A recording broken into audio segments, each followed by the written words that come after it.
Querido pueblo argentino, un hombre atentó contra la vida de la actual vicepresidenta de la Nación y 2 veces presidenta constitucional, Cristina Fernández de Kirchner. Este hecho es de una enorme gravedad. Es el más grave que ha sucedido desde que hemos recuperado nuestra democracia.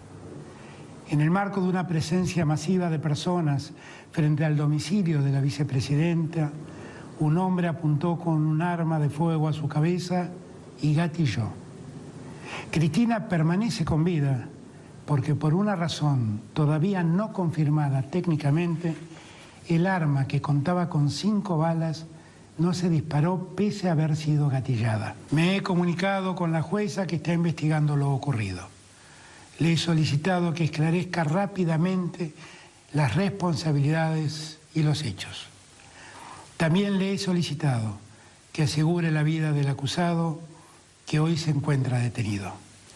Por ese motivo, he dispuesto a declarar en el día de mañana feriado nacional para que en paz y armonía el pueblo argentino pueda expresarse en defensa de la vida, de la democracia y en solidaridad con nuestra vicepresidenta.